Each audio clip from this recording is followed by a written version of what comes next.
Battle Through the Heaven. Bab 333. Klan Xiao, Xiaoyan. Faksi terkuat dalam Kekaisaran Jiama, Mystic Cloud Sect, telah diwariskan tanpa istirahat dari satu generasi ke generasi, menghasilkan sekte tua ini berdiri di puncak Kekaisaran Jiama. Jika bukan karena aturan sekte yang melarang perebutan kekuasaan dari seorang kaisar, Mystic Cloud Sekte mungkin akan sepenuhnya mengendalikan seluruh Kekaisaran Jiama selama beberapa kali ketika ada perubahan dinasti.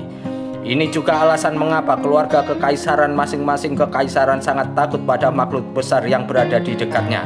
Ketika sampai pada generasi keluarga kerajaan Kekaisaran Jiama, mereka akhirnya memiliki kekuatan yang dapat menyebabkan sekte awan berkabut berhenti karena memiliki wali Jia Xiang Tian dan perlindungan binatang unik yang misterius. Oleh karena itu, pertempuran dialami tentara elit yang dikirim keluarga kekaisaran ke kaki Mystic Cloud Sect bisa hidup dalam damai. Keluarga kekaisaran telah menempatkan tentara di sana selama bertahun-tahun. Niatnya adalah satu yang hampir semua orang sadari. Mereka berjaga melawan Mystic Cloud Sect. Dalam menghadapi tindakan seperti itu, oleh karena keluarga kekaisaran, Mystic Cloud Sect tidak merespon terlalu instan. Selain beberapa murid muda dalam sekte yang merasa pahit dan pergi ke kemah dan menciptakan masalah pada awalnya, eselon atas dari sekte tetap diam tetap masalah ini. Ini karena mereka tahu bahwa keluarga kekaisaran tidak bisa mentolerir siapapun tidur di samping sofa mereka. The Mystic Cloud Sekte sudah begitu terbiasa menerima kecurigaan keluarga kekaisaran. Selama Mystic Cloud Sekte tidak runtuh, kekuatan militer di kaki gunung tidak akan pernah berani membuat langkah yang mungkin. Tidak ada satupun dari dinasti kekaisaran Jianma yang benar-benar berani menyerang Mystic Cloud Sect. Ini karena mereka jelas mengerti bahwa itu adalah sarang lebah besar. Tusukan itu akan menyebabkan langit terbalik. The Mystic Cloud Sect dibangun di atas Mystic Cloud Mountain. Di Mystic Cloud Mountain hanya puluhan kilometer dari ibu kota. Keduanya sangat dekat, seperti dua makhluk besar yang saling mengendalikan. Meskipun Xiaoyan sudah menunggu 3 tahun untuk hari ini untuk datang, dia tidak menggunakan Purple Cloud Wind untuk bergegas. Sebagai gantinya, dia berjalan dengan kecepatan stabil saat dia menuju ke puncak gunung putih salju yang menembus awan, yang terletak di tepi pandangannya. Dia mengenakan jubah hitam dan membawa penguasa berat seperti orang bertapa. Pria muda berjubah hitam berjalan perlahan di jalan utama yang tidak terhalang. Penguasa hitam besar di punggungnya sangat menarik perhatian. Dari dalam kereta kuda sesekali yang datang dan pergi di jalan, akan ada tatapan terkejut yang dilemparkan kepadanya. Xiaoyan tampaknya tidak melihat tatapan itu. Langkah kakinya tidak lembut atau berat. Meskipun berat, penguasa Suan berat cukup berat untuk mengejutkan siapapun yang melakukan kontak dengannya. Xiaoyan sudah sangat akrab dengan beratnya setelah berhubungan dengannya selama 2 tahun. Akhirnya, dia tidak sedikit pun tertunda meski kepergiannya dengannya. Hanya langkah kaki dangkal yang tersisa di mana kakinya mendarat, tidak meninggalkan tanda-tanda pemandangan canggung saat itu ketika lubang yang dalam ditinggalkan di mana kakinya melangkah. Meninggalkan jejak di setiap langkah, Xiaoyan bergerak dengan kecepatan tetap.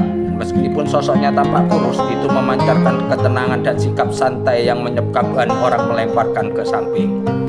Berjalan dengan hati yang tenang, dengan cara ini bukanlah usaha yang sia-sia dari pihak Xiaoyan. Ketika dia baru saja meninggalkan gerbang kota, benang hening masih berulang kali meluap dari dalam tubuhnya karena dia baru saja menerobos ke kelas Dao Daozi, menyebabkan pejalan kaki di sekitarnya tanpa sadar menjauh dari Xiaoyan. Yang menekan bukanlah sesuatu yang Daozi ini atau yang bahkan Daozi tidak bisa tahan. Sejak Xiaoyan melalui perjalanan hingga saat ini, Hi-nya yang meluap keluar dari tubuhnya sudah melalui menyusup ke bagian dalam tubuhnya. Ketika seseorang melihat lagi, dia tidak tampak berbeda dari orang biasa selain penguasa besar di belakangnya. Ketika matahari telah menembus pangkangan cakrawala dan perlahan-lahan naik tinggi ke langit, Xiaoyan akhirnya berhenti berjalan berdiri di lereng dan memandangi kaki besar gunung yang berada di ujung penglihatannya. Tenda tentara besar mulai muncul di dataran rumput. Mulai tenda berwarna putih, Xiaoyan samar-samar bisa melihat betapa tentara di bor. Memang seperti yang dikatakan orang, keluarga kekaisaran Jiama telah menempatkan pasukan elit di kaki gunung awan berkabut. Xiaoyan menarik pandangannya, menggelengkan kepalanya dan berjalan menuruni lereng. Dia mengikuti jalan utama dan perlahan-lahan mendekati kaki gunung. Meskipun ini adalah camp militer dengan pertahanan yang sangat ketat, itu tidak menghalangi pejalan kaki yang ingin naik gunung. Oleh karena itu, setelah dilirik secara acak oleh beberapa penjaga yang berdiri di sisi jalan, Xiaoyan dengan mudah mengikuti jalan utama dan naik ke kaki gunung. Saat warna hijau segar mulai muncul di kedua sisi Xiaoyan, suara pasukan yang melakukan latihan secara bertahan menghilang dari sisi telinganya. Dia mengangkat kepalanya sedikit dan tangga batu hijau yang mencapai batas penglihatannya muncul di depannya. Sekilas tampak seperti tangga yang menuju ke langit. Berdiri di bagian bawah, Xiaoyan mengangkat kepalanya dan memandangi tangga batu tua yang telah ada selama bertahun-tahun yang tidak diketahui. Matanya perlahan tertutup.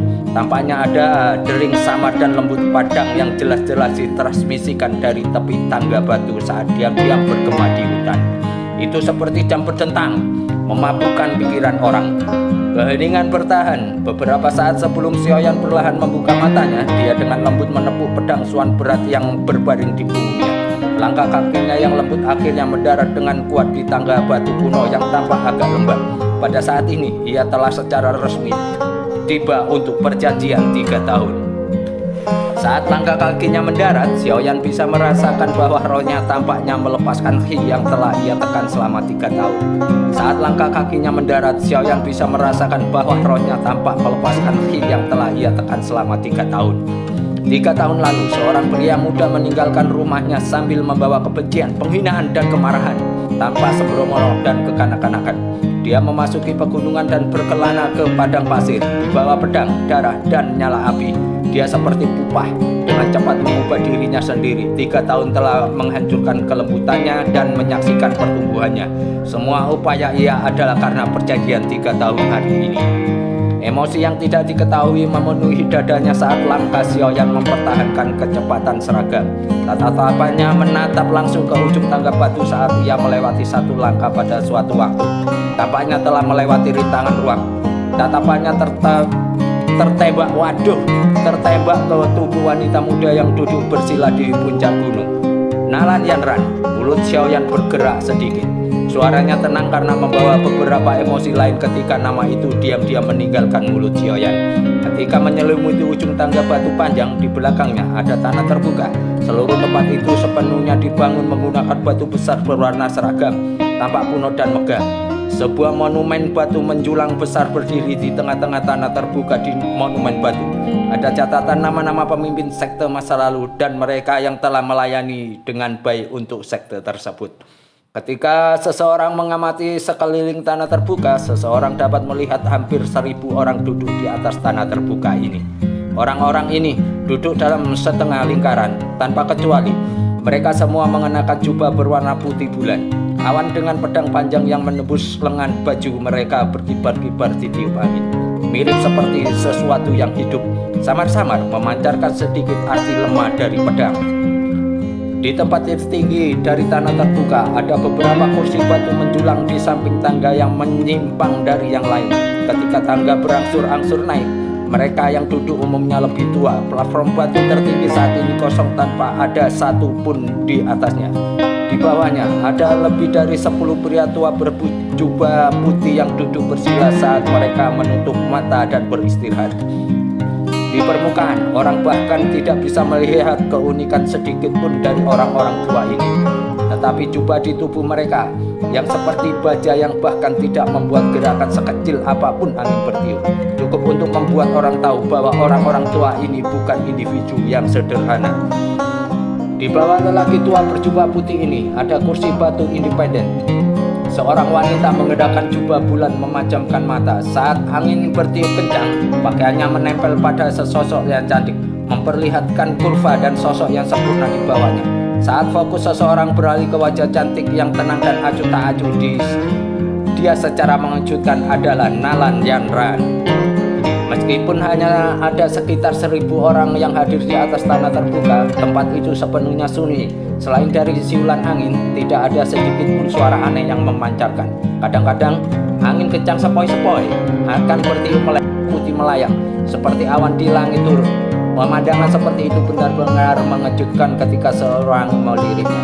Kadang-kadang angin kencang sepoi-sepoi akan bertiup melewati tanah terbuka. Segera mata semua orang melihat jubah putih melayang seperti awan di langit turun. Pemandangannya seperti itu benar-benar mengejutkan ketika seorang meliriknya. Sesekali suara angin kencang tiba-tiba muncul di udara. Segera sesosok manusia akan muncul di ujung pohon yang menjulang tinggi. Ketika orang melirik, orang akan menyadari bahwa sebenarnya ada cukup banyak sosok manusia yang berdiri di atas beberapa pohon besar di sekitar tanah terbuka. Hai Bodong tidak hanya hadir, tetapi juga Fama dan Jia Xiantiang. Bahkan Nalanji bersama dengan kepala beberapa klan dan generasi termuda mereka seperti Muzan yang memiliki beberapa konflik dengan Xiaoyan di masa lalu juga hadir. Tampaknya memang ada cukup banyak orang yang diundang oleh misi Cloud Sect kali ini. Sosok manusia yang telah datang tidak sembarangan, membuat suara dan merusak suasana tenang dari tanah terbuka. Meskipun beberapa murid mistik Cloud Sector yang kuat merasakan tamu-tamu yang telah tiba, mereka bahkan tidak memiliki reaksi sedikit pun. Mereka hanya diam-diam duduk bersila di tanah. Tampaknya mereka sudah menerima beberapa pesanan. Berdiri di atas potong. Berdiri di atas pohon, tatapan Hai Bodong perlahan menyapu lapangan yang tenang. Wajahnya agak suram melihat melalui mata orang kuat seperti dia. Secara alami orang dapat menemukan beberapa detail yang sulit ditemukan orang lain. Dari indera nafas hampir 1000 murid mistik Cloud Sector sebenarnya benar-benar mengikuti ritme yang sama. Nafas masing-masing dari mereka memimpin yang lain. Jika seseorang bergerak ke mana saja, ia akan menerima serangan terus-menerus yang cepat dan keras seperti badai. Di seluruh tempat ini, ribuan orang ini tampak seperti satu tubuh. Ketika mereka menyerang, ribuan dari mereka akan menyerang bersama. Bahkan Do Huang sementara waktu harus menghindari ujung tombak mereka. Mereka benar-benar layak menjadi misi Cloud Sect. Hai Bodong menghela nafas dengan lembut di dalam hatinya. Dia tidak bisa membantu tetapi memuji sambil menghela nafas. Aduh, betapa sulitnya untuk melatih semua murid ini untuk berkoordinasi dengan pemahaman yang begitu mendalam. Hai Bodong menoleh dan bertukar pandang dengan Fama dan Jelao. Dia bisa melihat tatapan serius dari dalam mata pihak lain. Jelas, arai besar terpadu dari Mystic Cloud Sector juga menyebabkan mereka merasa takut di dalam hati mereka. Alun-alun yang luas itu benar-benar sepi. Waktu perlahan dan diam-diam berlalu. Matahari besar di langit perlahan-lahan naik sampai puncaknya. Sinar matahari yang hangat dituangkan menyebar ke seluruh puncak. Pada satu contoh, langkah kaki lembut tiba-tiba dan pelan terdengar dari bawah tangga batu berwarna hijau di luar alun-alun. Suara lembut itu perlahan-lahan ditransmisikan, menyebabkan sedikit perubahan pada nafas yang sepenuhnya terintegrasi. Di tanah terbuka, semua murid dari Mystic Cloud Sect membuka mata mereka. Pandangan mereka tertuju pada tangga batu hijau. Langkah kaki yang tidak ringan atau berat dipancarkan dari tempat itu. Di platform batu, Nalanyaran juga secara bertahan membuka pupil matanya yang cerah. Tatapannya berhenti di tempat itu untuk beberapa alasan yang tidak diketahui. Hatinya yang sudah acuh tak acuh tiba-tiba mulai melompat beberapa kali dengan cara yang tidak teratur. Di tanah terbuka, semua murid Mystic Cloud Sect membuka mata mereka. Pandangan mereka tertuju pada tangga batu hijau. Langkah kaki yang tidak ringan atau berat dipancarkan dari tempat itu. Di platform batu, Nalanyaran juga secara bertahan membuka pupil matanya yang cerah. Tatapannya berhenti di tempat itu untuk beberapa alasan yang tidak diketahui. Hatinya yang sudah acuh tak acuh tiba-tiba mulai melompat beberapa kali dengan cara yang tidak teratur. Suara langkah kaki semakin dekat dan jernih. Itu mencapai titik di mana menyebabkan beberapa pria tua berjubah putih di peron batu membuka mata mereka dan melemparkan pandangan mereka ke tempat yang sama. Dari langit yang jauh, sinar matahari tiba-tiba turun. Itu melewati sampul lapisan awan yang berkabut dan secara kebetulan bersinar di tangga batu. Di tempat itu, sosok yang tinggi dan lurus akhirnya mulai perlahan muncul di depan banyak tatapan. Di bawah pengawasan hampir 1000 pasang mata di tanah terbuka, Pemuda berjubah hitam yang membawa penguasa hitam besar di punggungnya mengangkat kakinya dan menaiki tangga terakhir tangga.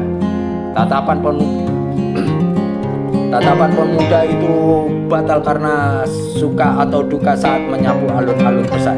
Akhirnya, hal ini berhenti pada seorang wanita cantik di peron batu yang juga melemparkan dengan sepasang murid yang cerdas. Xiaoyan dengan lembut mengangkat kakinya dan kemudian meletakkannya.